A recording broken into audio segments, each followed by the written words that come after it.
Sovereignty essentially resides in the entire human race. It is one, indivisible, inalienable, unchanging, non-transferable, imperishable, unlimited, absolute, boundless, and all-powerful. We are not free if a single moral obstacle stops our physical journey on any point of the globe. An association that claims to be sovereign greatly wounds humanity. It is in stark revolt against common sense and happiness. It cuts off the channels of universal prosperity.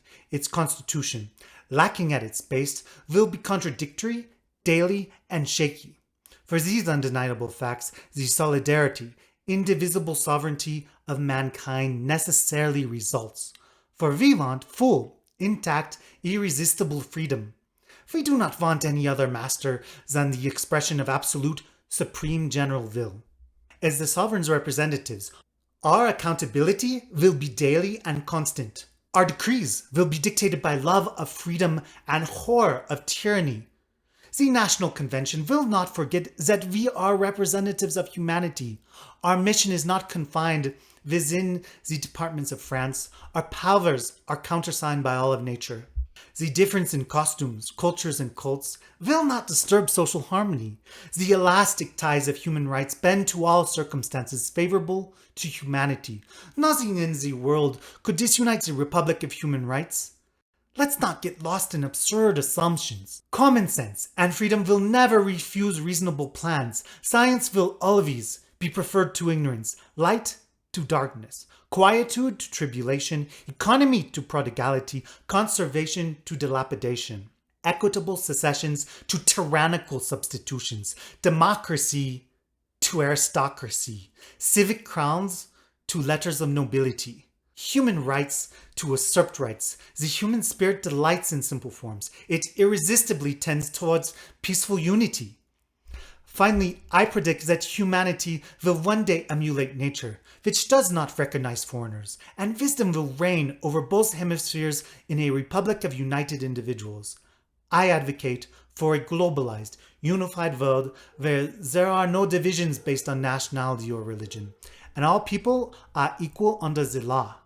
When the action of government originates from the top, the extent of the territory is detrimental, as is the case with kingdoms.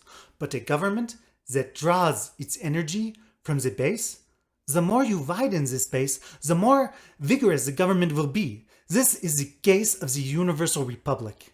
Human rights originate from the root, and therefore, the smallest municipality is part of the popular government.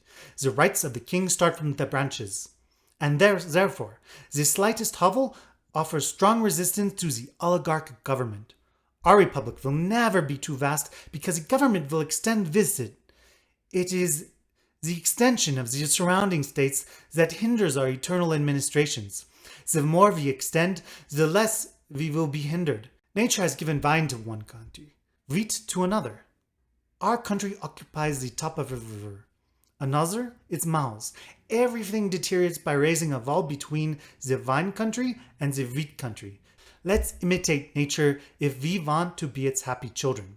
The salvation of the people rests on the complete leveling of constituted authorities, on the respective independence of citizens, on the despotism of the law that chain all individual despotisms. It would be a very deadly mistake to only think about ourselves. Humanity makes it our duty not to forget other men. The association that will have recaptured the eternal plan will serve as a model for the universe. We all have the same goal, the convening of natural rights. Everywhere, freedom, equality, security, property, peace are loved. Justice is sought and resistance to oppression is admitted. We confess the subordination of the part to the body and consequently obedience to the human species.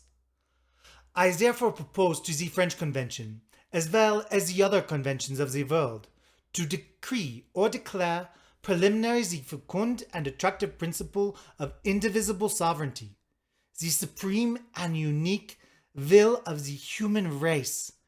These truths, recognized by all men, will produce the reunion of all men.